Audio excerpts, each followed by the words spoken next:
Spring, 1268. Commander Lü Wenhuan stood on the eastern wall of Xiangyang and watched the horizon disappear beneath a sea of banners. Mongol banners, thousands of them, stretching across the plains like a cancer spreading over healthy flesh. He'd known they were coming, everyone had known. But knowing and seeing are different things. The army that approached wasn't just large. It was an extinction event made manifest. 100,000 men, maybe more. The vanguard was cavalry, endless waves of horsemen moving with mechanical precision. Behind them came infantry, siege equipment, and supply trains that stretched back for miles. Lü Wenhuan lowered his telescope. His hands were steady, but his mind was doing the arithmetic every commander learns to fear. 6,000 defenders, 100,000 attackers. The mathematics of annihilation. But Xiangyang wasn't just any fortress. It was the fortress, the key to all of southern Song China. The city sat on a peninsula where the Han River curved, surrounded by water on 3 sides. Across the river stood its twin, Fancheng, connected by a massive pontoon bridge. 2 cities, 1 defensive system. The walls were 30 feet high, built from rammed earth with stone facing, designed over centuries to be unconquerable. Underground storage held enough grain for 5 years if rationed carefully. The garrison was well-trained, well-equipped, and led by officers who understood what was at stake. If Xiangyang fell, the Mongols would have a clear path to the Song capital. The dynasty that had ruled China for 300 years would collapse. 20 million people would face conquest by an empire that had never shown mercy. Lü Wenhuan turned to his officers. They were watching him the way drowning men watch a rope. Lieutenant Zhang Wei was 26, the son of a merchant from Hangzhou. He was trying very hard not to look terrified. "What are our orders?" the young officer asked. Lü Wenhuan looked at his command staff. These were men he'd trained and fought beside for decades. They knew what was coming. They knew the odds.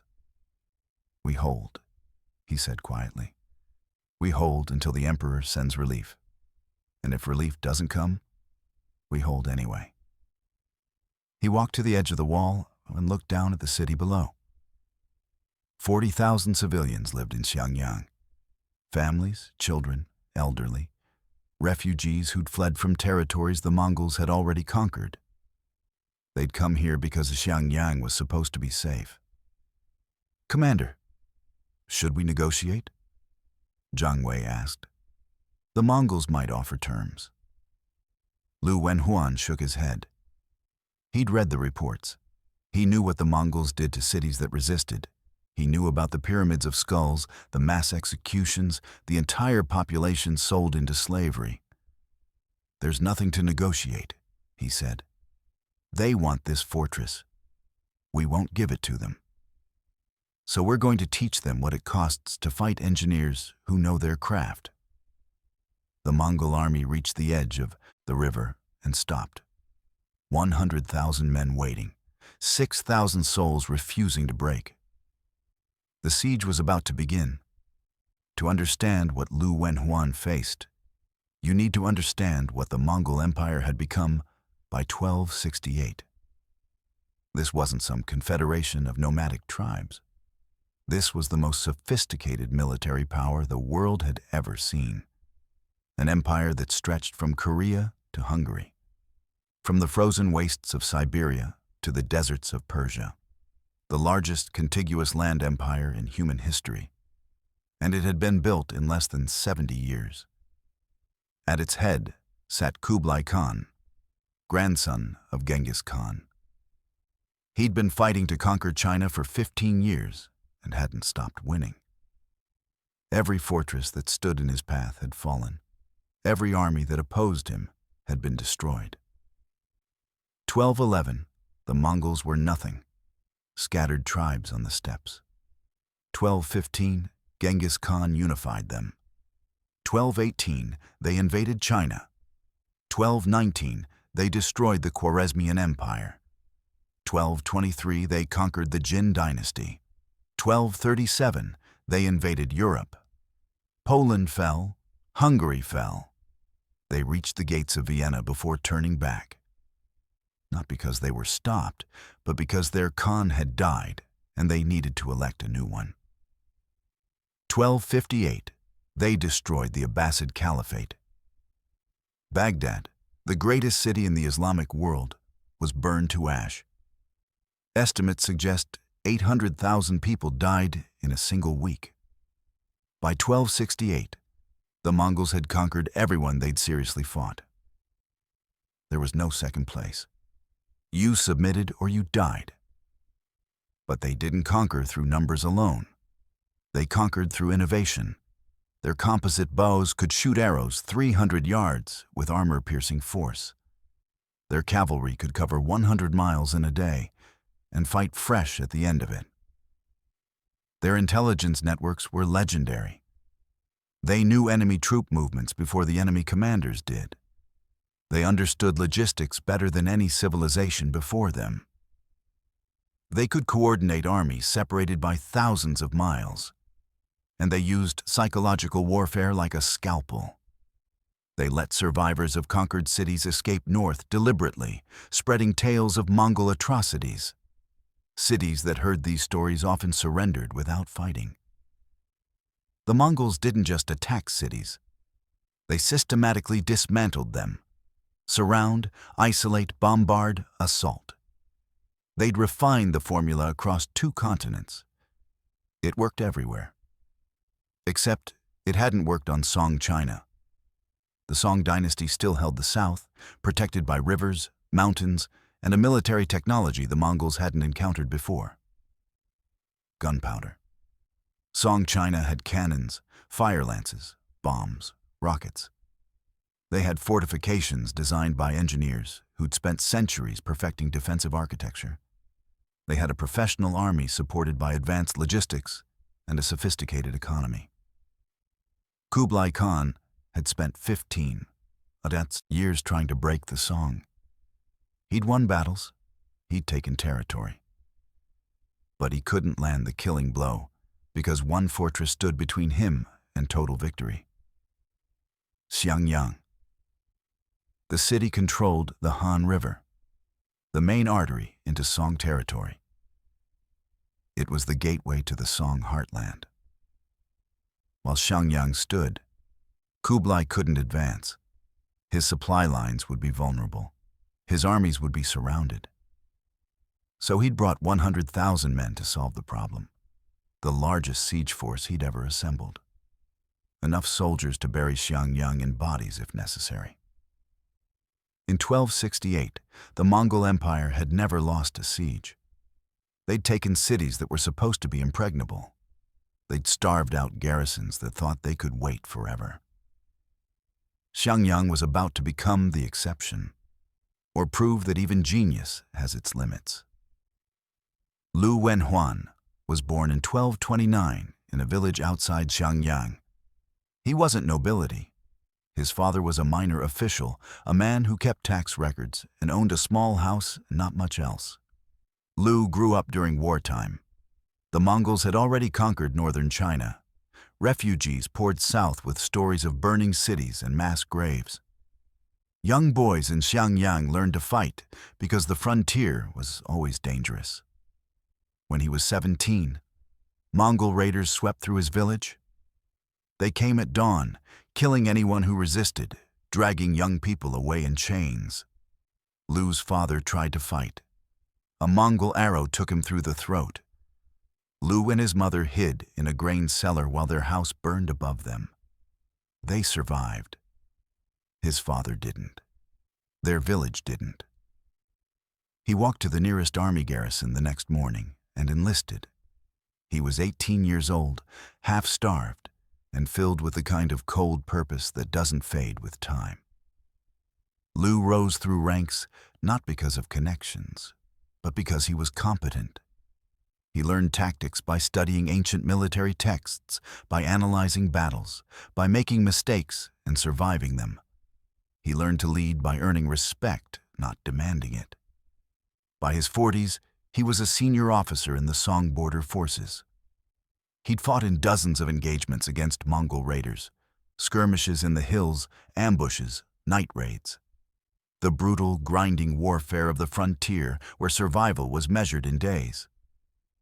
When the court needed someone to command Xiangyang's garrison, most officers saw it as a death sentence. The fortress was strategically vital, but militarily isolated. If the Mongols came in force, relief would be impossible. Lü Wenhuan volunteered. He arrived in 1266, 2 years before the siege began. Immediately, he started preparing for a battle his superiors said would never come. He reinforced the walls with additional earthworks. He stockpiled grain, gunpowder, and ammunition. He drilled the garrison relentlessly. He recruited civilians as militia. He organized the population, teaching them to carry ammunition, fight fires, stay calm when everything was exploding. His officers thought he was paranoid. He was preparing. When intelligence reports confirmed a massive Mongol army was moving toward Xiangyang, the Song High Command sent orders. Evacuate the city. Pull back to defensible territory behind the Yangtze River. Don't waste men defending a position that couldn't be held. Lü Wenhuan read the orders in his command chamber, alone, staring at the words for a long time. Then he burned the letter. He called his officers together and told them the truth. We've been ordered to evacuate. I'm refusing. Anyone who wants to leave can do so now with no shame. But I'm staying. This city stands, or I die, in its rubble. Silence. Then Lieutenant Zhang Wei spoke. I'll stay, Commander. Then another officer, and I, then another. By the end of the meeting, every officer had committed. 800 professional soldiers, 5,000 militia, 40,000 civilians who had nowhere else to run. Lü Wenhuan made them a promise. I won't lie to you. The odds are against us. The Mongols are stronger, more experienced, and they have 100,000 men. But we have these walls. We have the river. We have each other. And we have something they don't. Engineers who know their craft and the will to prove that genius beats numbers. This is our land, our home. If they want it, they'll have to bury us under it. The city listened. Some wept, some prayed. None of them left. 1268. The Mongol encirclement of Xiangyang began in late spring. Commander Aju, a veteran of dozens of campaigns, led the operation. He'd taken cities from Baghdad to Beijing. Xiangyang should have been routine. It wasn't. The first problem was geography. Xiangyang sat on a peninsula surrounded by the Han River on 3 sides. Mongol cavalry, the most feared military force on earth, was useless. You can't charge a river. The Mongols built fortified camps on the northern shore and began standard siege procedure. Surround, isolate, starve. Cut off supply lines and wait for the garrison to collapse from within. But the Song had anticipated this. Supply boats came up the Han River from the south, carrying grain, gunpowder, and reinforcements. The Mongols tried to intercept them. Song River defenses cut them apart. The Han River was Song territory.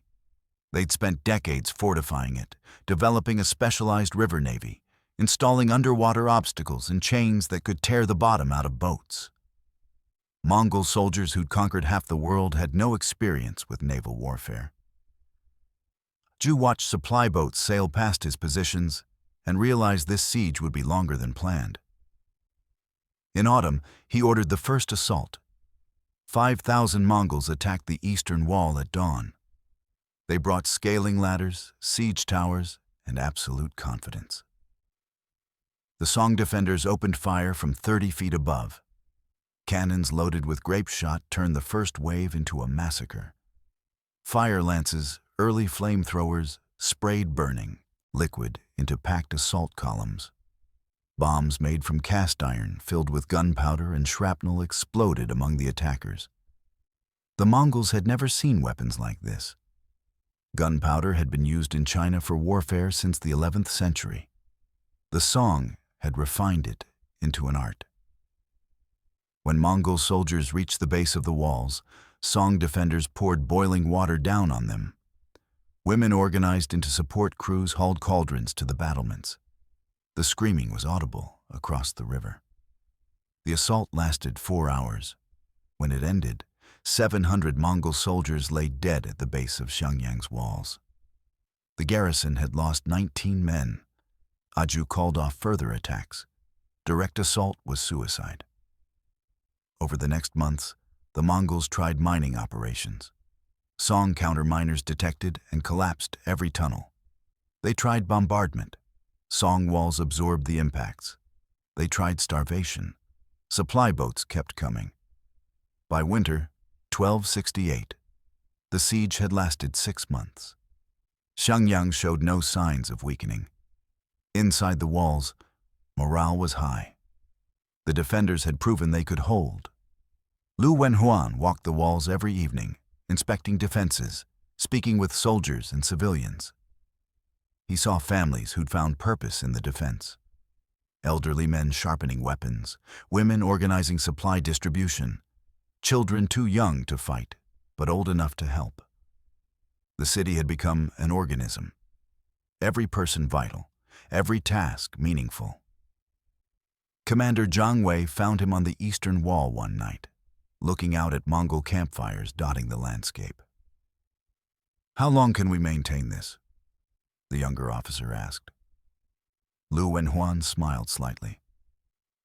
"As long as we must. They thought they'd take us in weeks.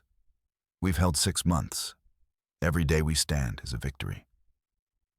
But privately, Lü knew the truth. The Mongols hadn't committed fully yet. They were probing, testing, learning. When they came with everything they had, the real test would begin.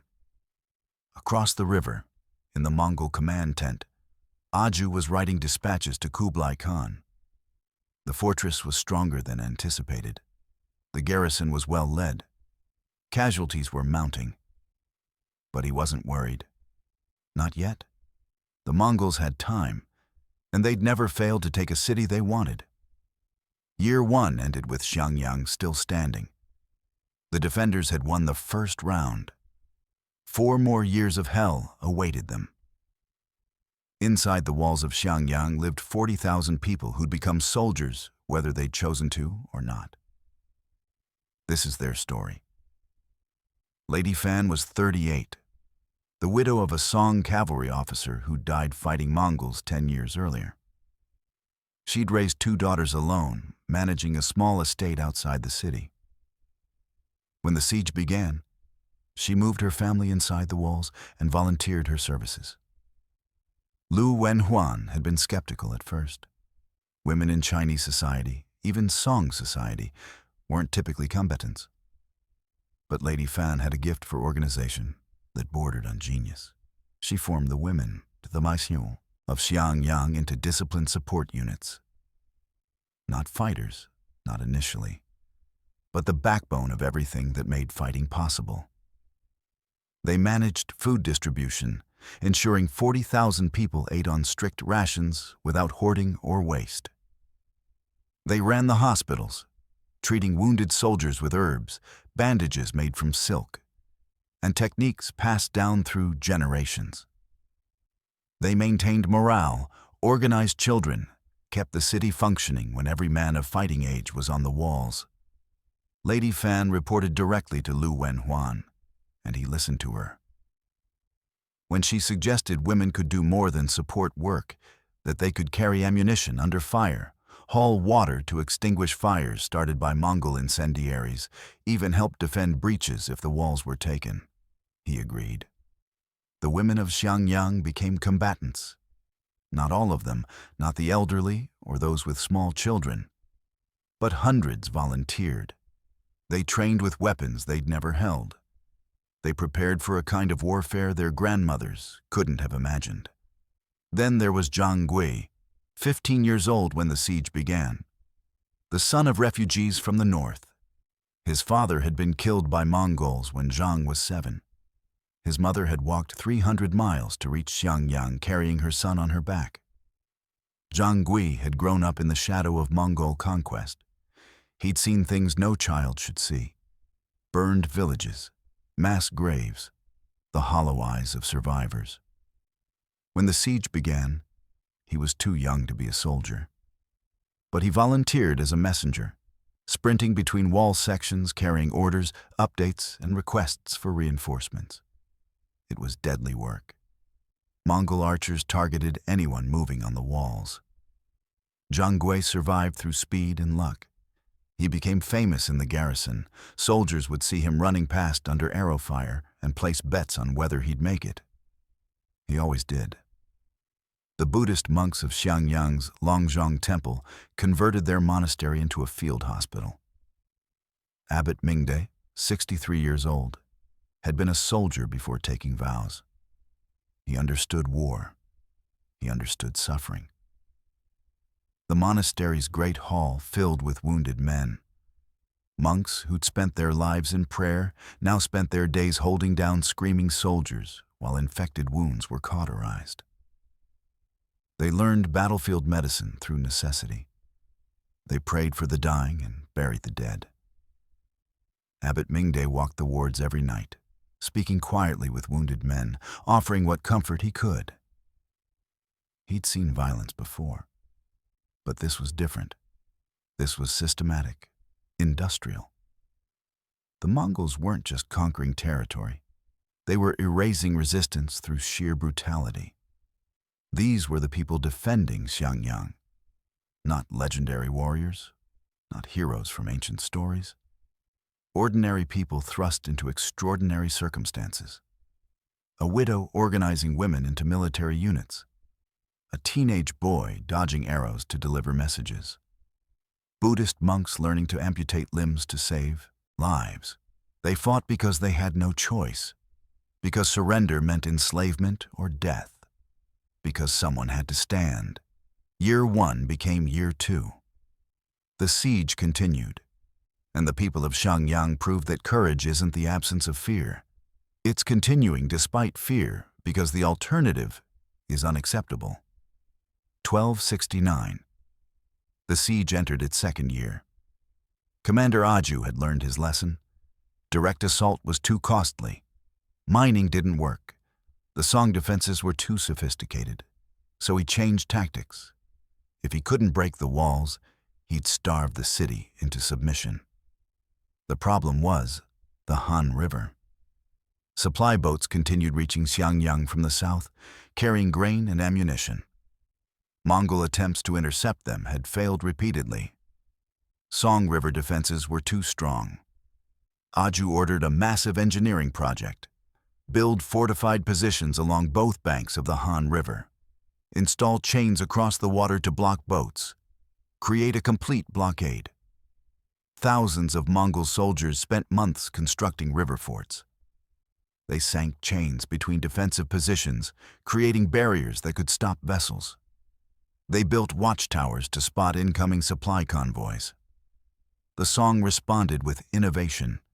Their boats were designed specifically for the Han River, with reinforced hulls that could break chains, armed crews that could fight their way through blockades.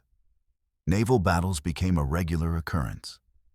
Song junks would approach Mongol river positions at night, using darkness for cover. Mongol soldiers would open fire with arrows and siege weapons. The junks would return fire with bombs and incendiaries. Men fought and died on water in battles that lasted until dawn. Some supply boats made it through, many didn't. The blockade tightened week by week. Inside Xiangyang, Lü Wenhuan watched food supplies diminish. He'd stockpiled for 5 years, planning for a long siege. But he'd planned on regular resupply. The Mongol blockade was changing calculations. He ordered stricter rationing. Daily rice portions were cut by 1/3. Meat became a rare luxury. Civilians grumbled but complied. They understood the alternative. Lady Fan's distribution network became more critical. Every grain of rice accounted for. Every family receiving exactly their allotment. No hoarding, no black markets. The system worked because everyone trusted it. But hunger has a way of eroding trust.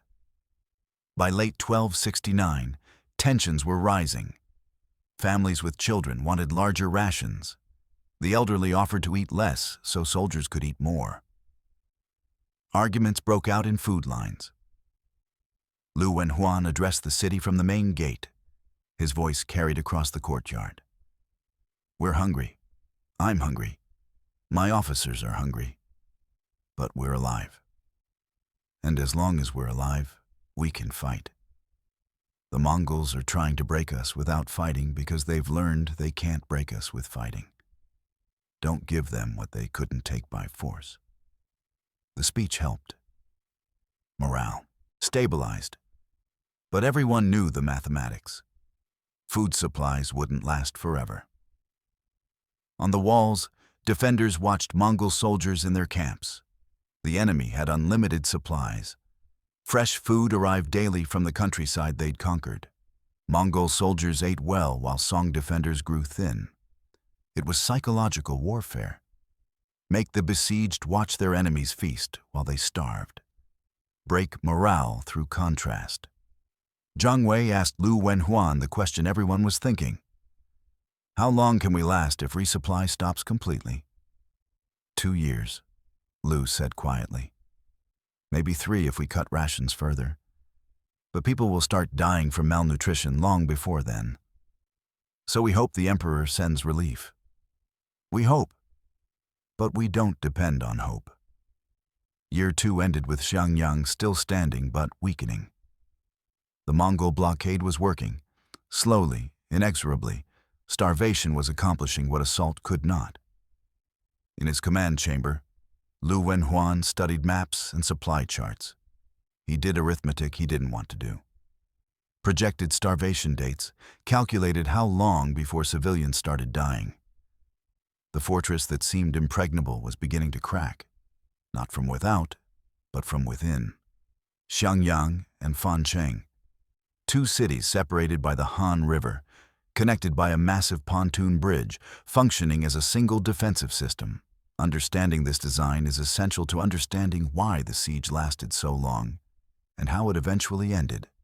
Xiangyang was the larger city, holding 40,000 people, 800 professional soldiers, and 5,000 militia. It sat on the southern bank of the Han River, surrounded by water on 3 sides. 30-foot walls, sophisticated defenses, underground storage. Fancheng was smaller, holding 10,000 people and 300 regular soldiers. It sat on the northern bank, directly across from Xiangyang.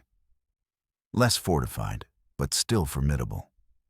Its walls were 20 feet high, its garrison well-trained. The pontoon bridge connecting them was an engineering marvel. 80 boats lashed together, supporting a wooden roadway wide enough for supply wagons.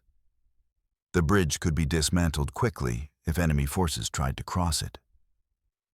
This twin-city system created redundancy that made conquest nearly impossible.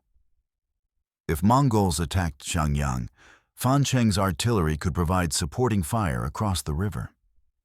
If Fancheng was threatened, Xiangyang could send reinforcements across the bridge. Supplies stored in one city could be moved to the other. Wounded could be evacuated across the river for treatment. Command staff could coordinate from either location. The system had been designed over generations. Song military engineers understood that a fortress with backup positions was exponentially harder to capture than a single, isolated strongpoint. But redundancy created vulnerability. The twin cities depended on maintaining the connection between them. If the bridge was destroyed, if the river crossing was cut, each city would be isolated and easier to defeat. The Mongols understood this. Commander Aju studied the twin city system for months, looking for weaknesses. His engineers developed a plan. Don't attack both cities simultaneously. Isolate them, then destroy them sequentially. 1270. Mongol forces concentrated on Fancheng. They built siege works specifically targeting the smaller city, positioning artillery to bombard it while keeping pressure on Xiangyang to prevent reinforcement. The garrison commander in Fancheng was Captain Wu Yong, a veteran of 30 years. He'd served with Lü Wenhuan and understood the strategy. Fancheng was the weaker link. If it fell, Xiangyang would be isolated. Wu Yong requested reinforcements. Lü Wenhuan faced an impossible choice. Send soldiers across the bridge to strengthen Fancheng, weakening Xiangyang's defense, or keep his forces consolidated and watch the twin city system collapse. He chose to send reinforcements. 200 soldiers crossed the pontoon bridge to Fancheng, bringing ammunition and fresh troops.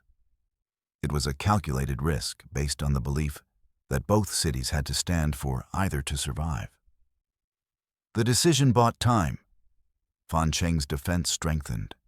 Mongol assaults were repulsed. The twin city system held. But Aju was patient. He wasn't trying to take Fancheng immediately. He was bleeding it, wearing down its garrison, creating a situation where eventual collapse was inevitable. By late 1270, Fancheng was under constant bombardment. Its walls were cracking. Its garrison was exhausted. Supply convoys trying to reach it from Xiangyang faced increasing Mongol interference. Wu Yong sent a message to Lü Wenhuan. We can hold, but not indefinitely. If you have a plan, now would be the time to implement it. Lü Wenhuan read the message and stared at maps that showed a situation with no good solutions. The twin city system that had made Xiangyang impregnable was becoming a liability. Every soldier sent to Fancheng was one fewer defending Xiangyang. Every supply convoy crossing the river was vulnerable to attack. The Mongols were forcing him to choose between two bad options: abandon Fancheng and focus everything on defending Xiangyang, or split forces and risk losing both. The siege was entering its third year, and the genius of Song engineering was meeting its match against Mongol patience. 1271. The siege had become a routine of suffering, daily bombardment, periodic assaults, constant hunger, death so normalized that people stopped reacting to it. Both sides had settled into grinding attrition warfare. The Mongols couldn't break the walls. The Song couldn't break the siege. It became a question of who would collapse first. Disease arrived in early spring.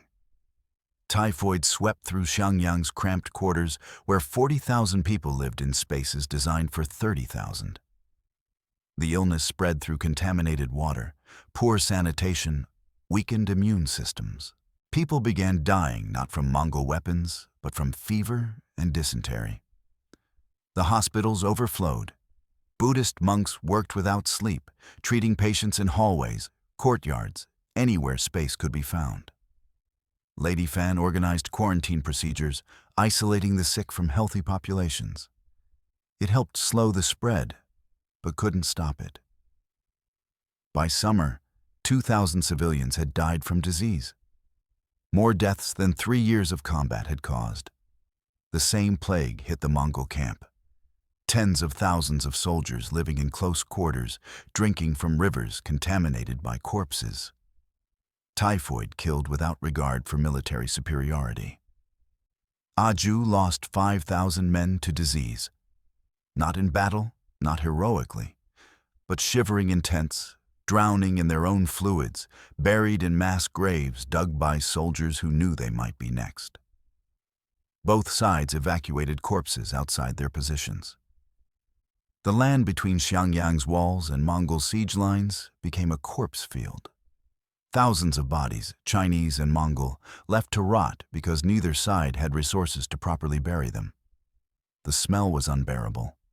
Defenders on the walls wrapped cloth around their faces. Civilians burned incense constantly. Nothing helped. The stench of death permeated everything. Psychological trauma became epidemic. soldiers developed what we now call combat fatigue. 1,000-yard stares, inability to sleep, violent outbursts, or catatonic withdrawal. There was no treatment.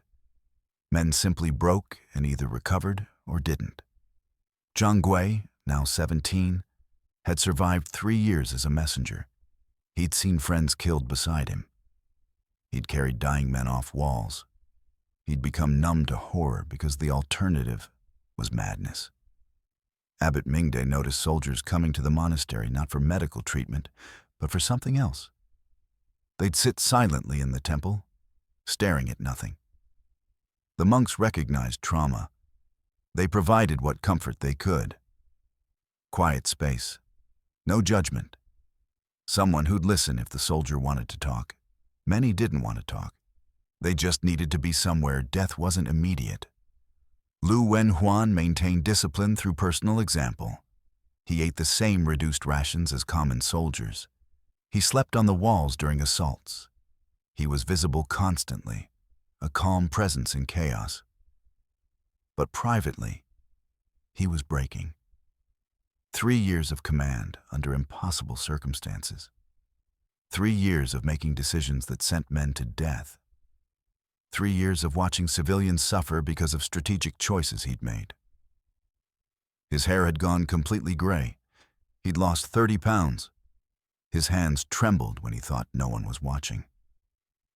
Zhang Wei found him alone one night, sitting on the eastern wall, staring at nothing. "Commander, are you well?" Lü Wenhuan didn't answer immediately. When he spoke, his voice was distant. "I'm counting. Every person who's died, every name I knew, every face. I'm afraid if I stop counting, I'll forget them. And they deserve to be remembered."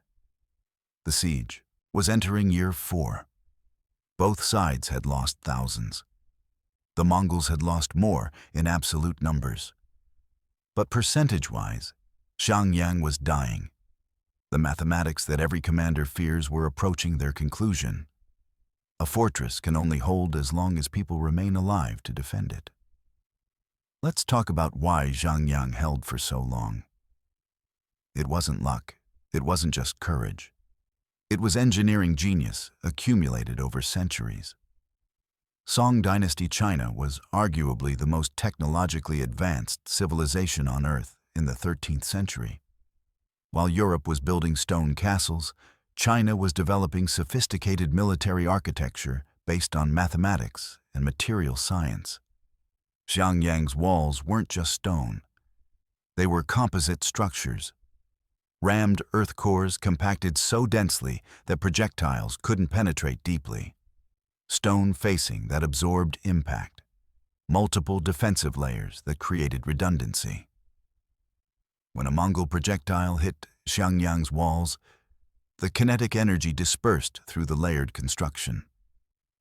Stone might crack, but the rammed earth behind it held.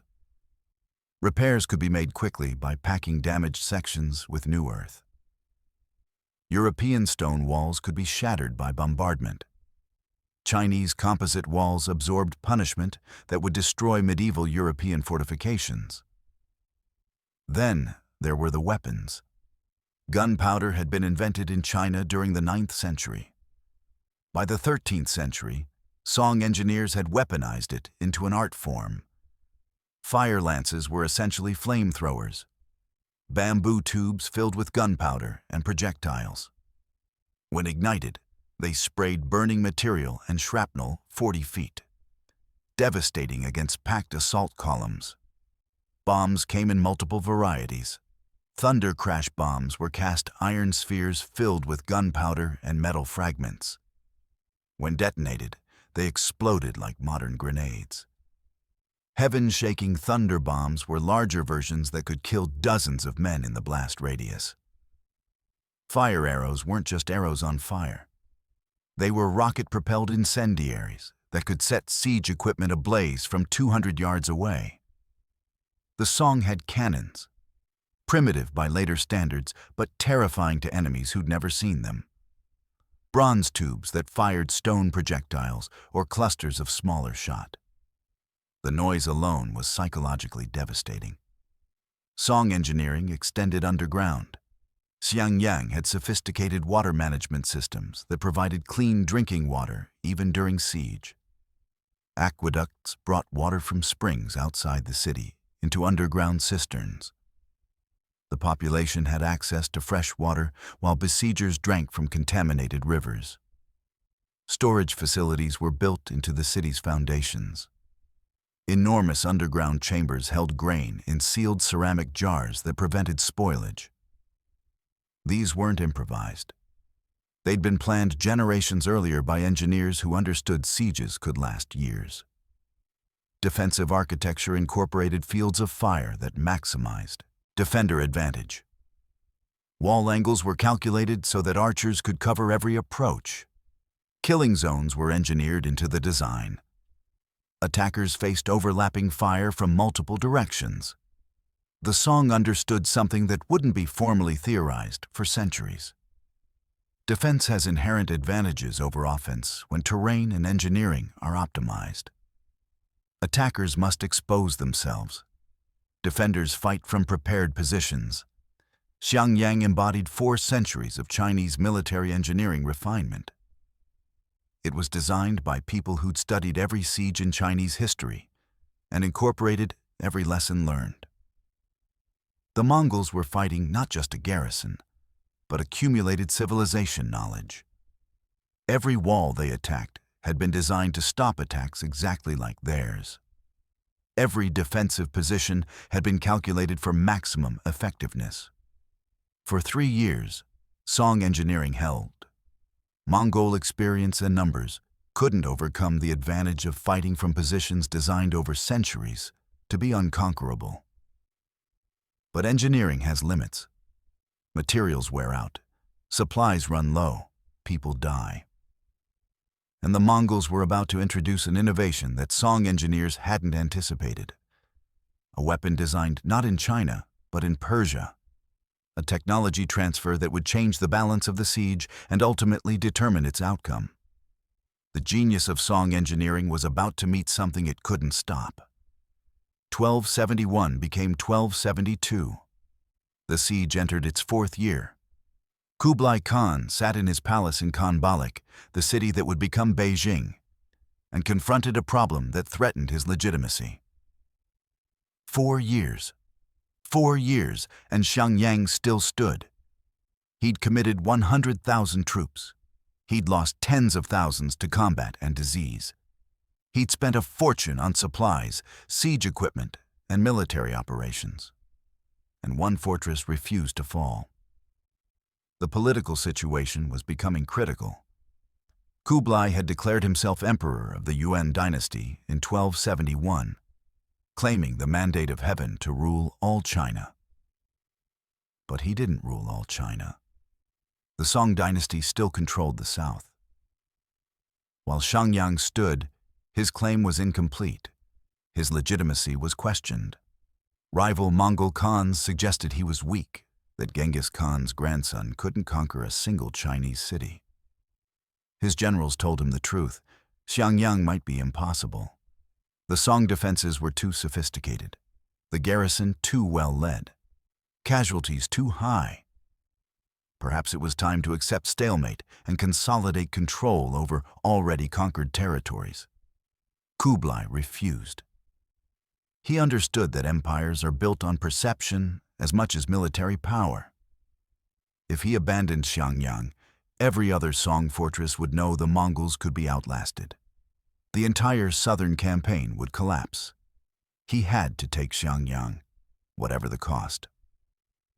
By 1272, Mongol casualties exceeded 30,000, most from disease, exposure, and the grinding attrition of siege warfare. The soldiers still believed they'd eventually win, but morale was eroding. Supply costs were bankrupting the campaign. Feeding 100,000 soldiers for 4 years required logistics on a scale the Mongol Empire had never attempted. Grain caravans came from across conquered China. The expense was staggering. Kublai's advisors suggested withdrawing. The fortress wasn't worth this cost, Find another route into Song territory. Come back later with fresh troops. Kublai considered it, seriously considered it. Abandoning Xiangyang would save money, preserve troops, allow him to consolidate power elsewhere. Then a message arrived from Persia. Two engineers, Ismail and Ala al-Din, specialists in siege warfare, had heard about Xiangyang. They claimed they could break it using weapons unknown in China. Counterweight trebuchets, machines that could hurl 300-pound projectiles with precision and range that dwarfed any Chinese siege weapon. The message claimed these devices had broken fortresses across the Islamic world. Cities that had stood for centuries had fallen in days once trebuchets opened fire. The engineers offered their services to the Great Khan. Kublai's generals were skeptical. They'd tried siege weapons. Song walls absorbed bombardment. Why would these be different? But Kublai saw an opportunity. If these engineers could deliver what they promised, Xiangyang would fall. If they failed, he'd lost only the cost of bringing them to China. He sent orders. Bring the Persian engineers to Xiangyang immediately. Give them unlimited resources. Build whatever they requested. The message took months to reach Persia, months for the engineers to travel the Silk Road to China. They arrived at the siege lines outside Xiangyang in early 1273, carrying plans for weapons that would change the siege and ultimately change East Asian warfare forever. Inside Xiangyang, Lü Wenhuan had no idea what was coming. He knew the Mongols were still there, still pressing the blockade, still launching occasional assaults. But the intensity had decreased. The siege seemed to be reaching equilibrium. He allowed himself cautious optimism. 4 years. His garrison had held 4 years. Food supplies were critically low, but they could last another year with strict rationing. If relief came, if the emperor finally sent an army, they might survive. He didn't know that across the river, Persian engineers were beginning construction on devices that would render Song engineering obsolete. The genius that had kept Xiangyang standing was about to face innovation it couldn't stop. The two men who arrived at the Mongol siege lines in early 1273 didn't look like they were about to change history. Ismail and Ala al-Din were both in their 50s, scholars more than soldiers, wearing the robes of Islamic engineers rather than armor. They came from Persia, from the remnants of the Abbasid Caliphate that the Mongols had destroyed 2 decades earlier. They'd survived by making themselves useful. Engineering brilliance was currency in the Mongol Empire. Skills bought survival. Ismail was the mathematician. He could calculate trajectory, counterweight ratios, stress loads on timber frames. He understood physics in ways that wouldn't be formally theorized for centuries. Ala al-Din was the craftsman. He could turn mathematical theory into physical reality. Wood selection, joinery, rope tension, trigger mechanisms. He built what Ismail designed. Together, they'd constructed counterweight trebuchets across the Islamic world. These weren't torsion catapults or traction trebuchets powered by teams of men pulling ropes. These were gravity-powered machines that used counterweights to generate launching force. The principle was elegant. A massive weight, typically a box filled with stones totaling several tons, attached to one end of a pivoting beam. A projectile cradle attached to the other end. Release the counterweight, and physics does the rest. The beam rotates. The projectile accelerates. At the optimal release point, the projectile separates and flies toward the target with devastating force. Counterweight trebuchets could throw 300-pound stones 300 yards with accuracy measured in feet. They could fire repeatedly with consistent aim. They could destroy fortifications that had stood for centuries. The technology had developed in the Islamic world during the 12th century, It had spread slowly westward, but hadn't reached China. Song engineers knew about traction trebuchets, devices powered by human muscle. They'd developed countermeasures.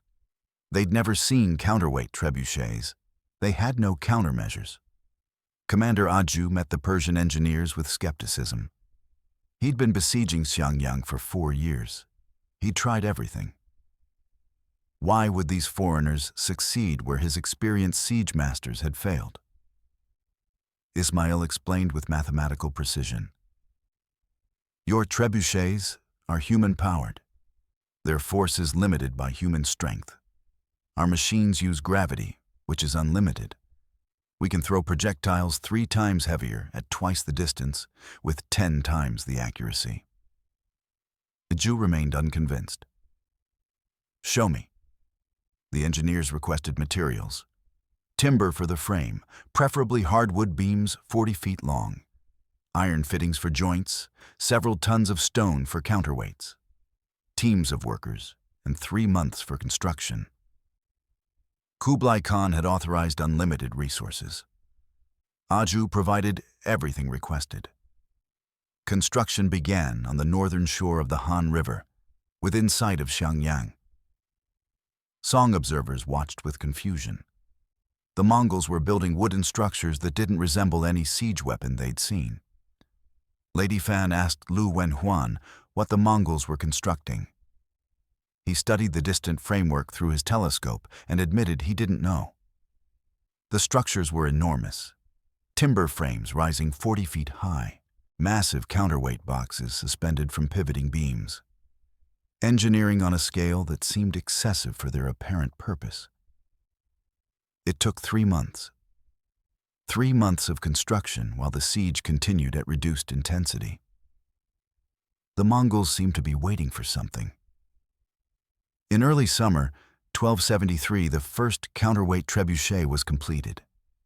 The machine stood 45 feet tall, built from hardwood beams joined with iron brackets. The counterweight box held 3 tons of stone. The throwing arm was 30 feet long. Ismail and Ala al-Din supervised the first test, firing personally. The target was a stone watchtower on Fancheng's wall, 300 yards away. Workers loaded a stone projectile weighing 300 pounds into the cradle. They winched the throwing arm down, raising the counterweight. Everyone stepped back. Ismail gave the order. Release. The counterweight dropped. The beam rotated with shocking speed. The projectile launched, arcing through the air. It struck the watchtower dead center. The impact was devastating. Stone exploded. The entire structure collapsed inward. A building that had stood for 200 years was reduced to rubble in seconds. Silence. Then Mongol soldiers erupted in cheers. Aju stared at the destruction and understood. This changed everything. He immediately ordered construction of more trebuchets, as many as the engineers could build. On Xiangyang's walls, defenders watched the watchtower collapse and felt something they hadn't felt in 4 years. Fear. 1273. Construction of counterweight trebuchets continued through summer. Ismail and Ala al-Din trained Mongol engineers in their construction. Within months, 5 machines stood on the northern shore, targeting Fancheng. The trebuchets were positioned just beyond the effective range of Song defensive weapons. Chinese fire lances couldn't reach them. Bombs couldn't be thrown that far. The machines could bombard Song positions with impunity. The psychological impact was immediate and devastating. Song defenders had spent 4 years confident in their engineering superiority. They'd repulsed every Mongol assault. Their walls had absorbed every bombardment. Now they watched projectiles they couldn't stop arc overhead and smash into fortifications designed to be impregnable. The physics were wrong. Stones that heavy shouldn't travel that far. But they did. The first sustained bombardment began at dawn. All 5 trebuchets firing in sequence. Every 3 minutes, a 300-pound stone struck Fancheng. The sound was like thunder. The impact shook the ground. Walls that had stood for centuries cracked under repeated hits. Rammed earth construction that dispersed normal projectile impacts couldn't handle this concentrated force. Captain Wu Yang, commanding Fancheng's garrison, sent emergency messages to Lü Wenhuan. The walls were collapsing. Sections had already fallen. Casualties were mounting. They couldn't repair. Damage faster than the trebuchets created it. Lü Wenhuan watched from Xiangyang's walls, 300 yards away, unable to help. Sending reinforcements across the pontoon bridge while trebuchets fired was suicide. Supply convoys couldn't get through. Fancheng was isolated. The bombardment continued for days. The Mongols fired methodically, targeting specific wall sections, creating multiple breach points. Song engineering, refined over centuries, was being systematically dismantled. Inside Fancheng, civilians huddled in whatever shelter they could find. Buildings collapsed. Fires started by incendiaries spread unchecked. The city was being destroyed from a distance by weapons its defenders couldn't counter. Wu Yang organized defense of the breaches. When wall sections collapsed, soldiers rushed to fill gaps with rubble, timber, anything that could slow Mongol assault. But everyone knew this was temporary. The trebuchets fired continuously. Every breach repaired was demolished again within hours. The defenders were exhausted, demoralized, and running out of options. Lady Fan crossed the pontoon bridge to Fancheng during a brief pause in bombardment. She organized evacuation of wounded civilians back to Xiangyang. Hundreds of people, women and children, fled across the bridge carrying whatever they could. Zhang Gui helped coordinate the evacuation. He was 19 now, hardened by 5 years of siege warfare. He carried wounded across the bridge, made multiple trips, worked until his hands bled. On his final trip, a trebuchet fired. He watched the projectile arc through the sky, watched it fall, watched it strike a section of wall 50 yards away. The impact sent debris flying. A stone fragment hit Zhang in the shoulder, breaking his collarbone. He stumbled, fell, was dragged the rest of the way by other soldiers. In Xiangyang's hospital, monks set his broken bone. He'd survive, but his days as a messenger were over. Abbot Mingde walked among the wounded from Fancheng and saw something he'd never seen before. Despair. Total, absolute despair. These people had believed that they could hold. They'd survived 4 years through faith in their defenses. Now they'd watched those defenses shattered by weapons they couldn't fight. By late summer, Fancheng was dying. Its walls were rubble. Its garrison was reduced to 200 effective soldiers. Food was gone. Water supplies were contaminated by corpses buried in collapsed buildings. Wu Yang sent a final message to Lü Wenhuan. "We can't hold. The machines have broken us.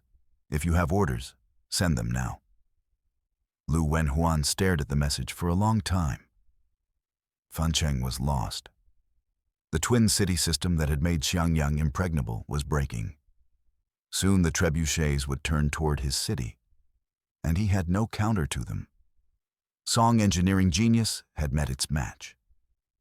The genius of accumulated centuries couldn't stop physics and mathematics from Persia brought by engineers who'd survived Mongol conquest by making themselves useful.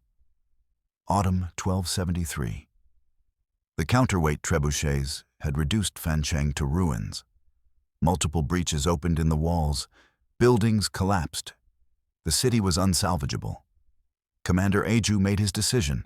Final assault. Take Fancheng by force, then turn all siege equipment towards Xiangyang. End this siege before winter.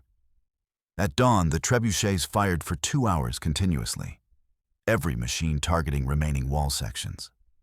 The bombardment was the most intense of the entire siege. Fancheng disappeared beneath clouds of dust and debris. Then the drums began. 20,000 Mongol troops advanced. Not probing attacks, not testing defenses. Total commitment. Fancheng's garrison numbered fewer than 200 effective soldiers. The rest were wounded or dead. Captain Wu Yang positioned his men at the breaches. They had no illusions about surviving. The Mongol assault hit like a tsunami, waves of soldiers pouring through multiple breaches simultaneously. Song defenders met them with everything they had: swords, spears, bombs, fire lances. Men fought hand to hand in rubble-choked passages. Wu Yang fought beside his soldiers. According to survivors, he killed multiple Mongol soldiers before a sword took him through the chest. He died on the breach he defended for 5 years. By mid-morning, Mongol forces controlled Fancheng's walls. They poured into the city proper. What followed was systematic massacre. Mongol soldiers killed everyone they found. Soldiers, civilians, elderly, children. No quarter given, no prisoners taken. The massacre lasted hours. Blood ran in the streets, bodies piled in courtyards. Aju had ordered the massacre deliberately. It was psychological warfare directed at Xiangyang. Show them what resistance costs. Make them understand that surrender is the only rational choice. From Xiangyang's walls, defenders watched Fancheng burn. They saw Mongol soldiers moving through streets, heard screaming carried across the water. They understood what they were seeing. Lady Fan stood beside Lü Wenhuan, watching the smoke rise. She didn't speak. There were no words. Lü Wenhuan's face was stone. He'd commanded both cities. He'd sent reinforcements to Fancheng. He'd promised Wu Yang support. Now he watched his brother garrison die and couldn't help. The massacre continued until nightfall. Final casualty estimates suggest 10,000 people died in Fancheng. 300 soldiers, 9,700 civilians. The Mongols didn't bury the bodies. They left them in the streets as a message. They mounted heads on spikes along the ruined walls facing Xiangyang. That night, Xiangyang was silent. No singing, no defiance. Just 40,000 people confronting what awaited them if the walls fell. Abbot Mingda held services in the monastery. The temple was full. People who'd never been religious came to pray. Not for victory, for strength to face what was coming. Zhang Gui, his arm in a sling, sat in the back of the temple and wept. Not just for Fancheng, for 5 years of death, for the certainty that more death was coming. Lady Fan didn't sleep. She walked the walls, organizing women who would fight when the assault came. They weren't preparing for victory. They were preparing to die fighting rather than die in a massacre. Lü Wenhuan stood alone in his command chamber, staring at maps that no longer mattered. Fancheng was gone. The twin city system was broken. Xiangyang stood alone against trebuchets it couldn't counter.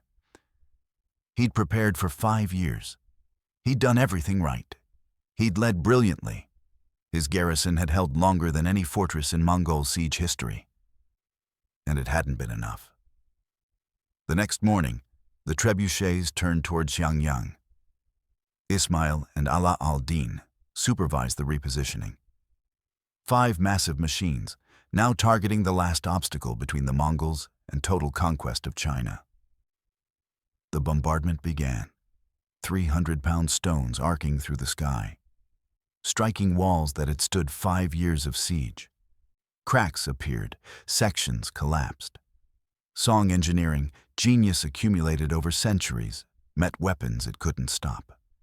And slowly, inexorably, began to break. Xiangyang had perhaps weeks left, maybe days. The mathematics were inescapable. The fortress that couldn't fall was falling. Winter approached, 1273. Xiangyang stood alone. The trebuchets fired daily, systematically destroying walls that had held for 5 years. Breaches opened faster than they could be repaired. Inside the fortress, 40,000 people faced the certainty of death. Not abstract death. Specific, visceral death they'd watched happen to Fan Cheng. Lü Wenhuan called his officers together. The meeting was small, held in a command chamber damaged by trebuchet bombardment. Zhang Wei was there, along with other surviving senior staff. Their faces showed 5 years of siege warfare. "Commander, we need to discuss terms," Zhang Wei said quietly. "The walls can't hold much longer. If we wait until they break completely, we'll face the same massacre as Fan Cheng." Lü Wenhuan knew. He'd been doing arithmetic for weeks, calculating collapse points, measuring diminishing defensive capacity, projecting timelines. Xiangyang had days remaining, a week at most before the trebuchets created breaches too large to defend. Then Mongol assault, then massacre. He'd promised the city would stand, or he'd die in its rubble. He'd meant it. But that promise had been made when he thought courage and engineering could overcome numbers. The trebuchets had changed the equation. They'd introduced a variable Song engineering hadn't anticipated. And now he faced an impossible choice. Fight until the walls collapse, then watch everyone die. Or surrender and hope Aju would show mercy he'd shown nowhere else. Lady Fan came to his chamber that night. She'd organized women for final defense, taught them to fight, to kill, to die rather than be captured. Now she sat across from Lü Wenhuan and asked the question he couldn't answer. "What happens to the children?" she asked. Not rhetorically, specifically. "When the walls fall and Mongols pour through, what happens to the 1,000 children in this city?" Lü Wenhuan didn't answer immediately. He'd seen Mongol conquest. Children were enslaved, sold, scattered across the empire. The lucky ones died quickly. "If we surrender, there's a chance Aju spares the civilians," he said. "If we fight to the end, there's no chance." Lady Fan nodded slowly. "Then we surrender. Not because we're cowards, because 40,000 lives matter more than pride." That same night, Abbot Mingde approached Lü Wenhuan. The old monk had spent 5 years treating wounded, praying for the dying, burying the dead. He was exhausted beyond measure. "Commander, mercy is not weakness," the abbot said. "You've fought brilliantly. You've held longer than anyone thought possible. But there's no shame in choosing life over pointless death." Lü Wenhuan listened to arguments he'd already made to himself. Every logical calculation pointed toward surrender. The war was lost. The emperor had sent no relief. 5 years of resistance had accomplished nothing except delaying the inevitable. But surrender felt like betrayal. Betrayal of Wu Yong, who died defending Fan Cheng. Betrayal of 3,000 Song soldiers who died on Xiangyang's walls. Betrayal of the promise he'd made 5 years ago. Zhang Gui volunteered for a final mission. His broken collarbone had healed poorly, limiting his movement. But he could still ride.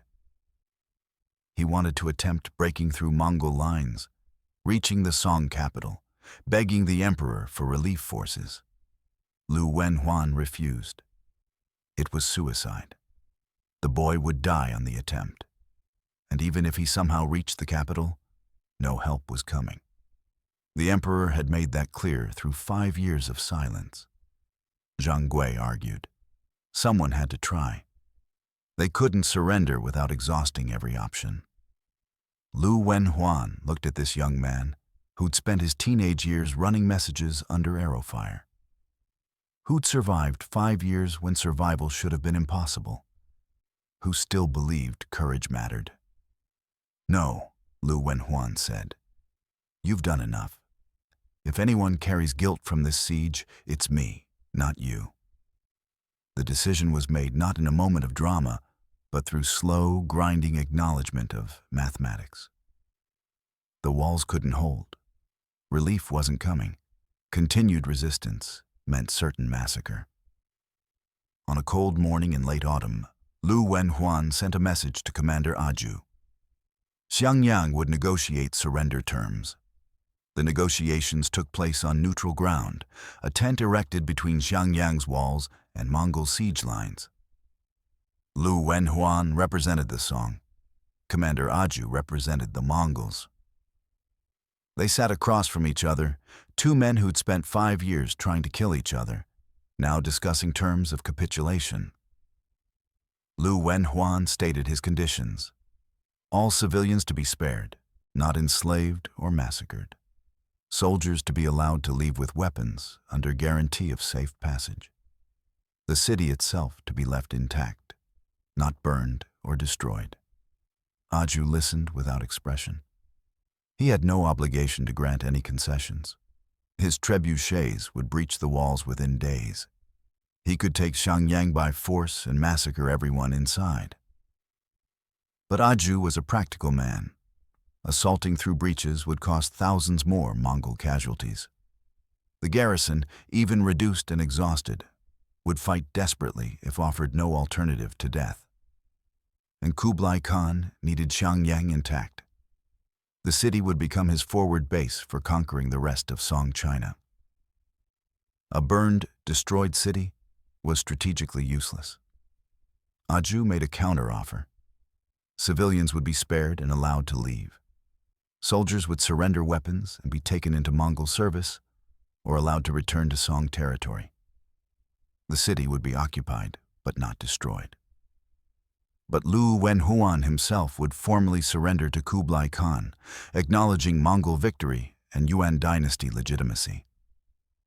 Lü Wenhuan understood what this meant. Public surrender ceremony. Symbolic acknowledgement that Song resistance had failed. His name would be associated with defeat. He'd spent 5 years becoming a symbol of resistance. Now he'd become a symbol of capitulation. He agreed. His reputation was acceptable cost for 40,000 lives. The surrender was scheduled for 3 days later. Time for both sides to prepare, for messages to be sent to higher command, for the reality to settle in. Those 3 days were strange. The bombardment stopped. No assaults.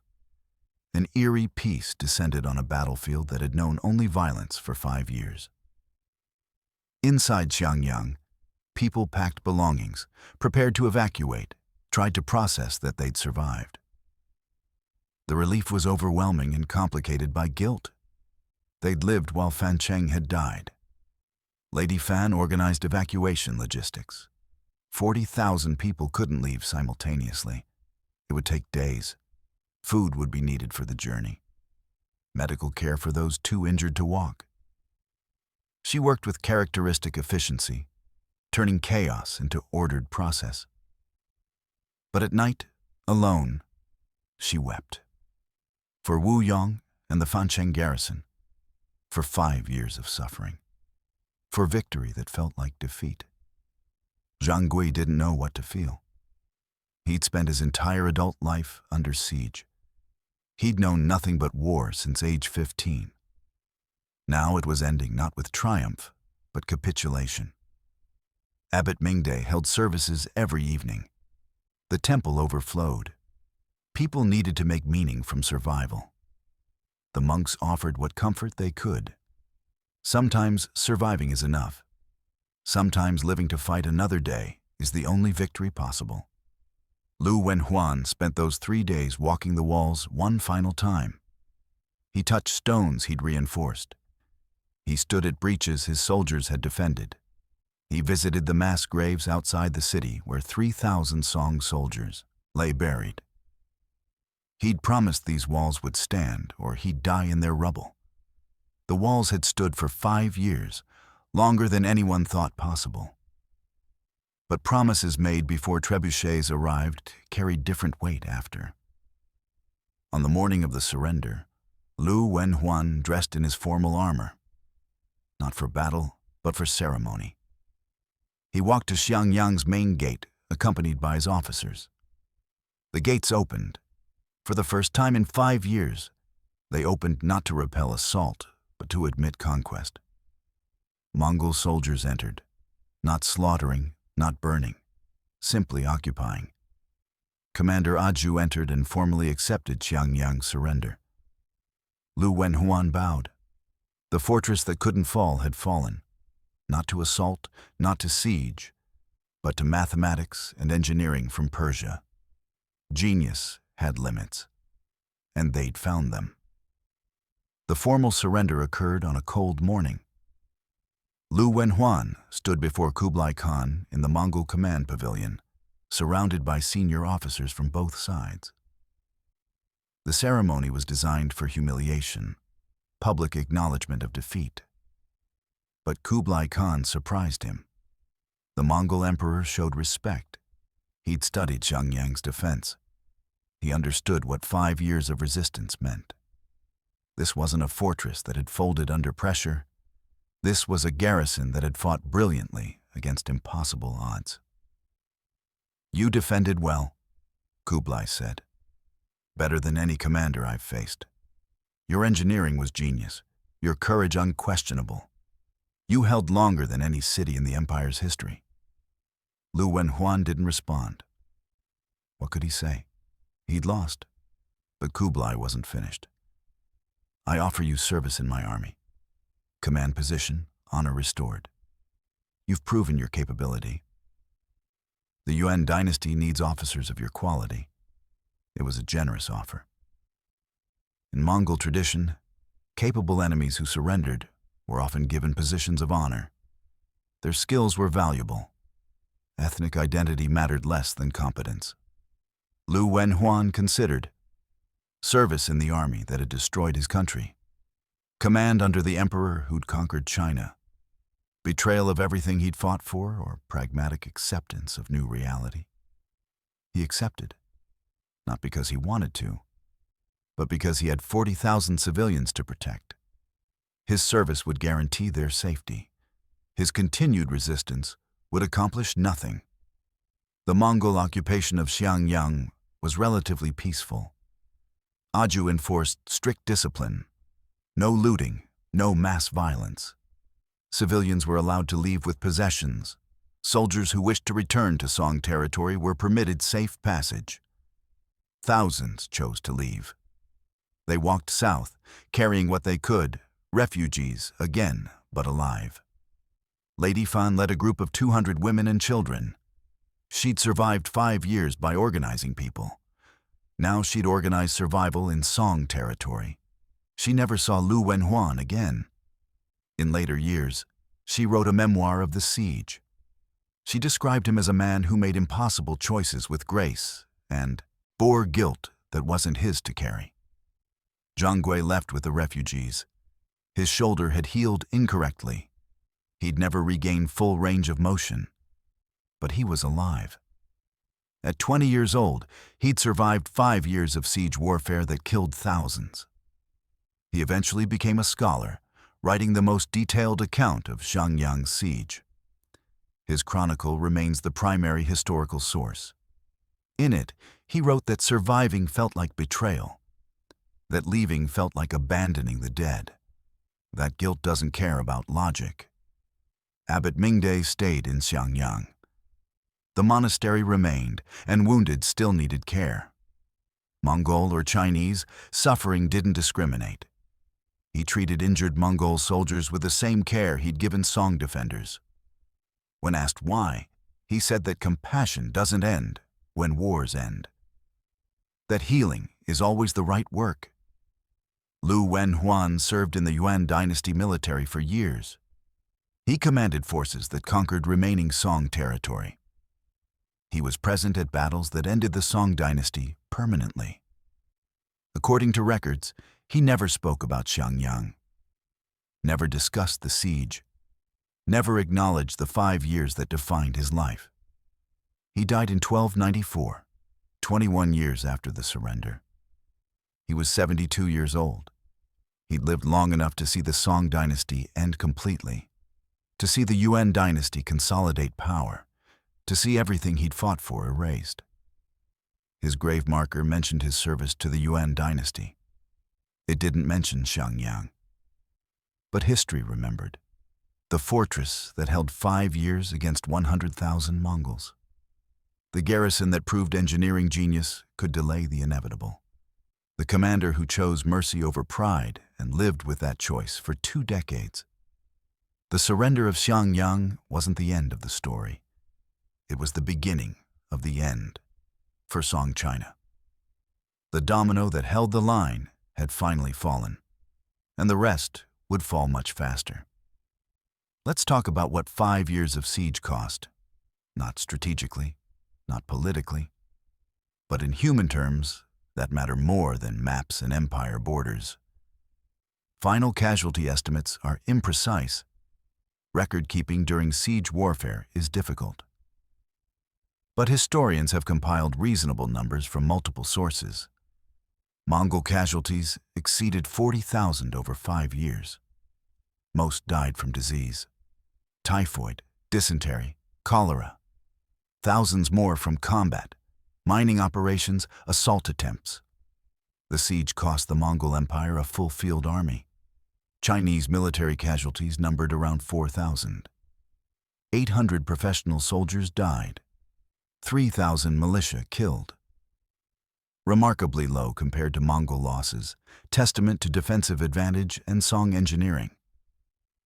But civilian casualties were devastating. Approximately 6,000 civilians died in Xiangyang alone. Disease killed most of them. Starvation, building collapse, and bombardment killed the rest.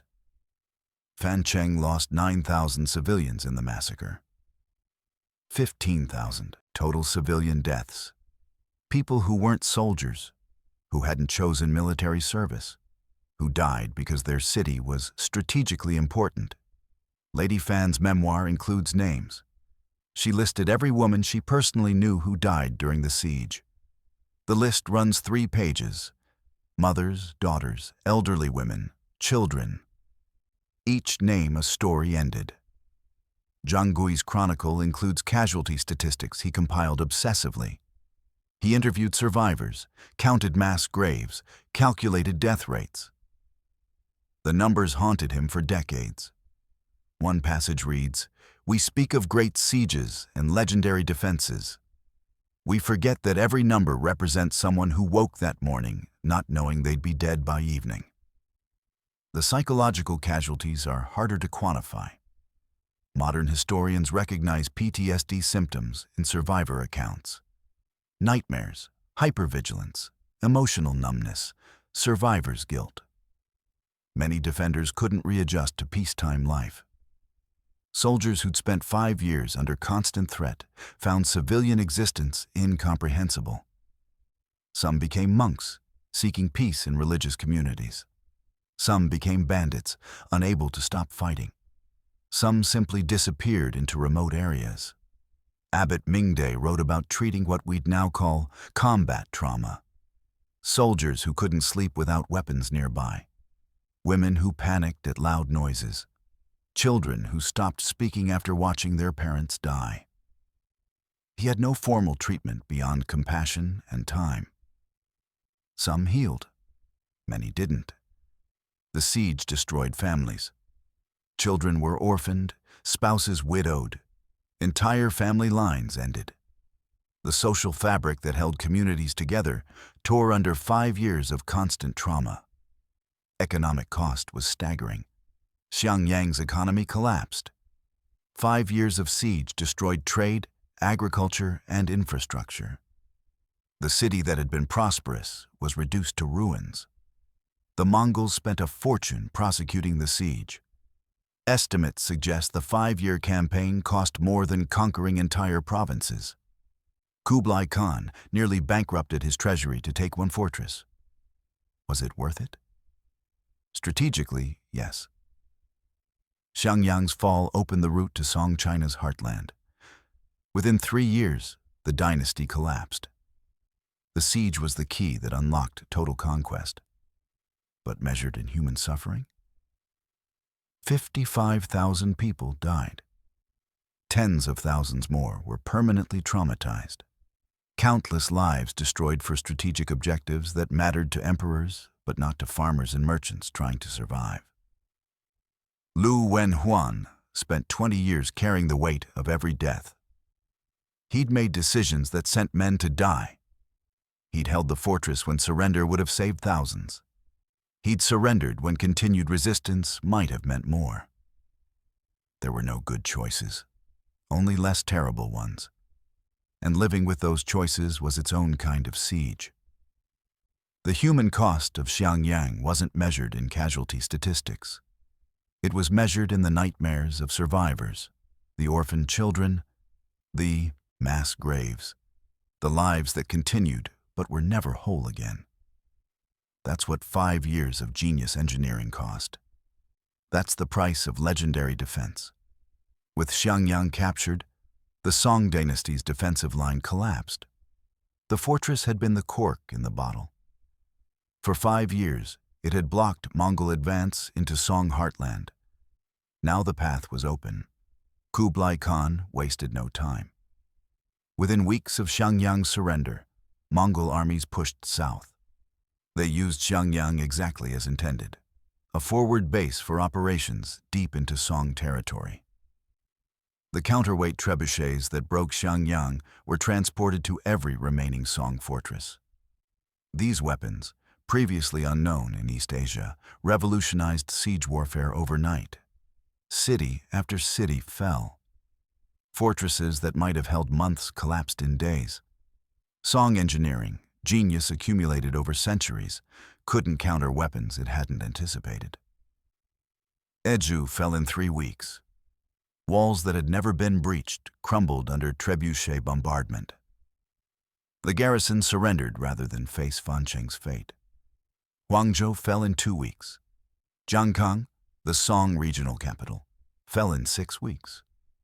The trebuchets opened breaches. Mongol armies poured through. Resistance was futile. The Song court in Hangzhou realized the situation was hopeless.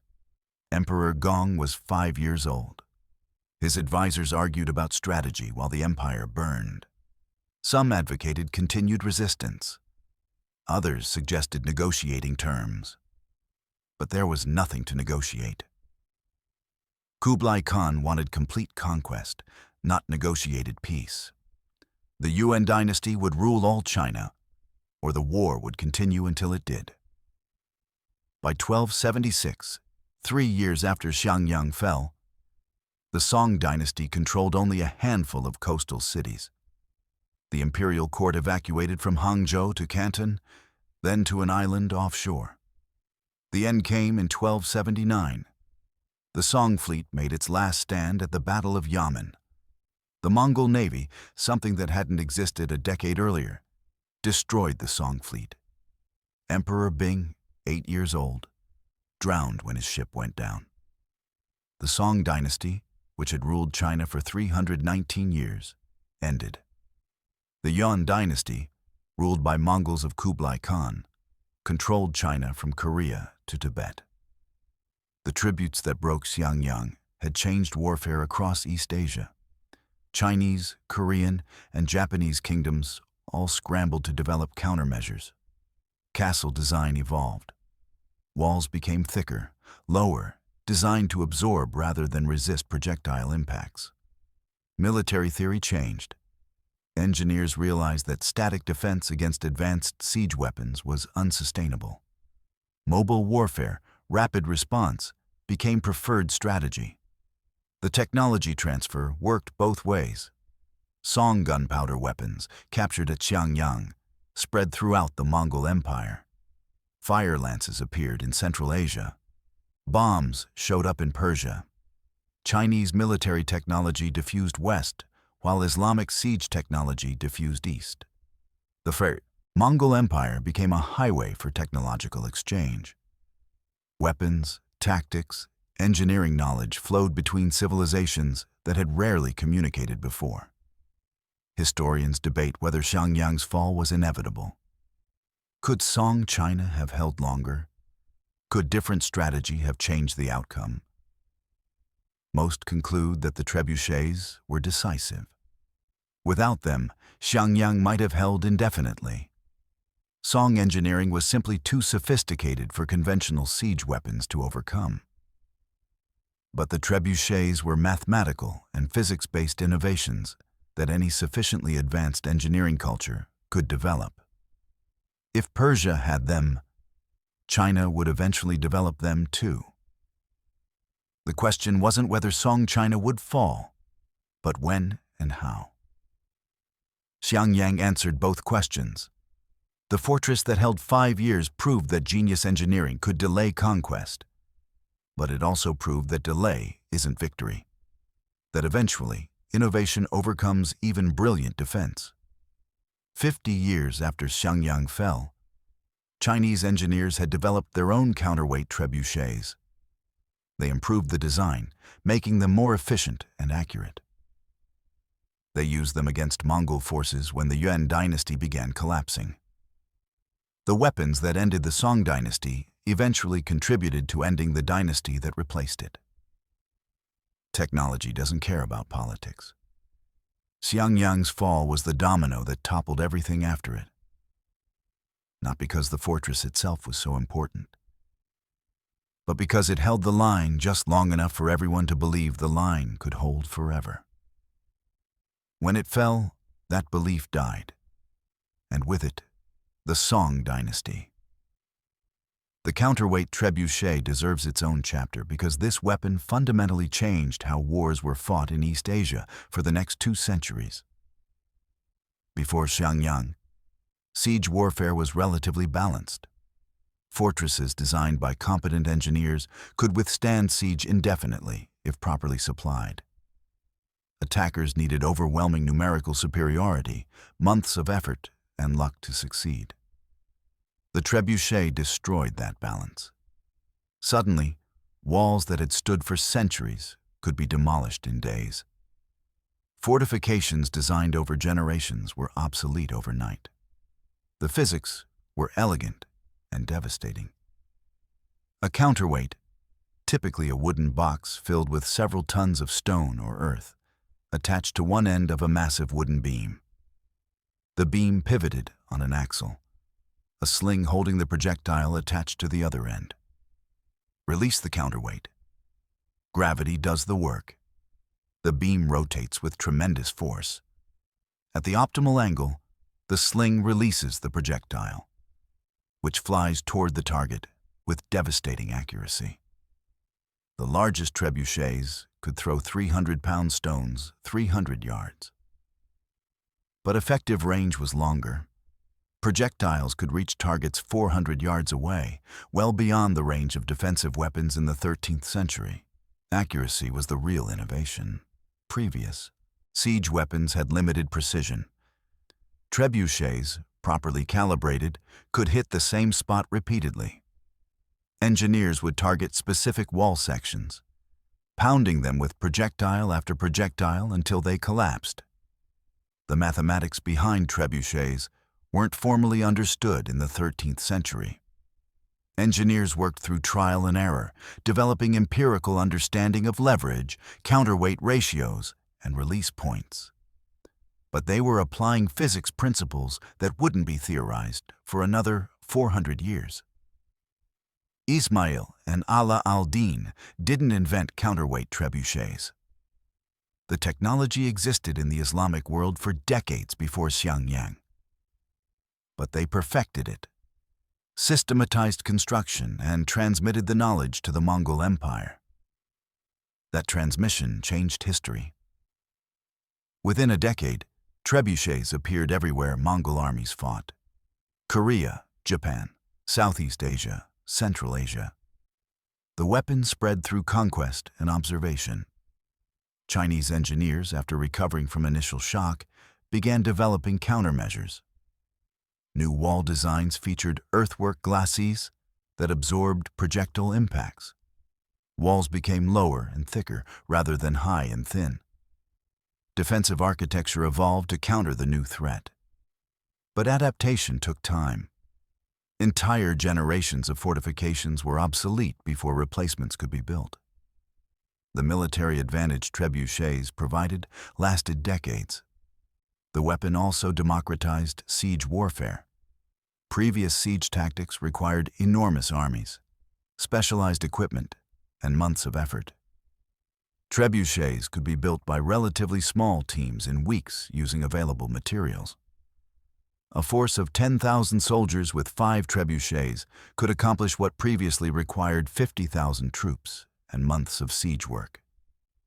The mathematics of warfare changed.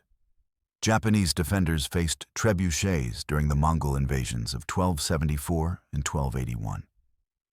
They were horrified by weapons that could destroy castle walls from beyond arrow range. Japanese military architecture evolved rapidly in response. Korean kingdoms adopted trebuchets enthusiastically. They improved designs, making them more portable and quicker to assemble. Korean siege warfare became increasingly sophisticated. But the trebuchet's dominance was temporary. By the 14th century, cannons began appearing in East Asia. Gunpowder weapons that could throw projectiles even farther with even greater force. The trebuchet was obsolete within a century of arriving in China. But during that century, it changed everything. It ended the Song dynasty. It enabled Mongol conquest of China. It forced complete rethinking of defensive strategy. The weapons that broke Xiangyang weren't magic. They were applied mathematics and physics. They were innovation from one civilization transmitted to another through empire. And they proved that no defense is permanent. That engineering genius is temporary. That eventually, every shield meets a sword it cannot stop. Xiangyang today is a city of 3 million people in Hubei province, China. The fortress walls still stand, restored and preserved as a national monument. Tourists walk the battlements where Song defenders held for 5 years. Museum exhibits explain the siege. Maps show Mongol positions. Models demonstrate how counterweight trebuchets worked. Visitors learn about Lü Wenhuan, Lady Fan, Zhang Gui, the people who refused to surrender. But the real legacy of Xiangyang isn't tourism. It's what the siege represented and what it teaches about courage, technology, and the limits of human endurance. Xiangyang proved that preparation matters. Lü Wenhuan spent 2 years before the siege began stockpiling supplies, training militia, reinforcing defenses. That preparation enabled 5 years of resistance. Modern military doctrine emphasizes preparation over heroics. Logistics win wars, not courage. Xiangyang is case study in how defensive planning can multiply effectiveness. The siege also proved that technology is decisive. Song engineering held for 5 years. Then Persian engineering introduced a weapon Chinese defenders hadn't anticipated. Technology advantage disappeared overnight. This lesson echoes through military history.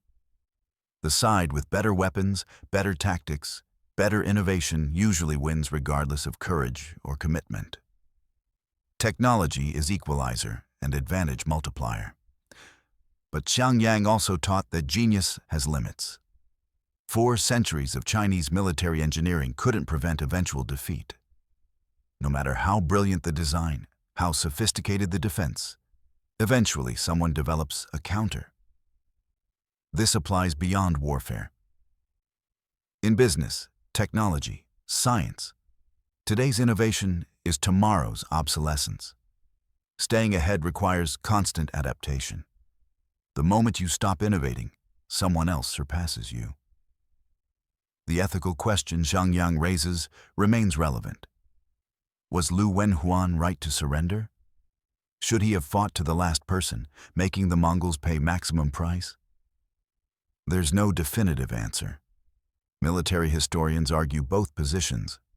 Some say surrender saved thousands of lives. Others say continued resistance might have inspired other cities, prolonged the war, potentially changed the outcome. Lü Wenhuan chose mercy over pride. He valued 40,000 civilian lives over his personal honor. That choice haunted him for 20 years. But those 40,000 people survived. Modern commanders face similar, impossible choices. Afghanistan, Syria, Ukraine. When do you fight? When do you negotiate? How do you balance military objectives against human cost? Xiangyang offers no answers. It only shows that such choices are never easy, always costly, and the people making them carry guilt regardless of outcome. The siege's broader historical impact was ending the Song dynasty and enabling complete Mongol conquest of China. Yuan dynasty ruled for less than a century before collapsing. But the cultural and political changes persisted.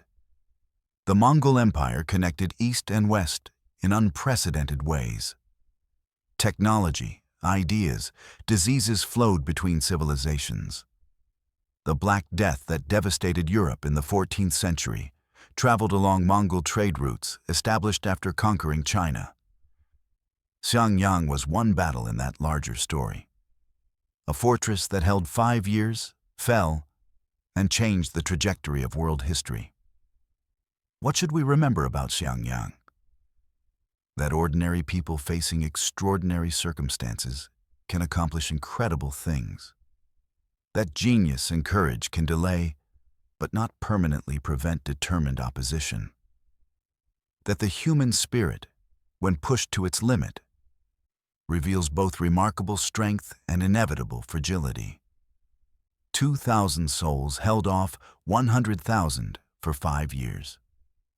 They proved engineering genius could multiply defensive effectiveness. They showed that courage and preparation matter.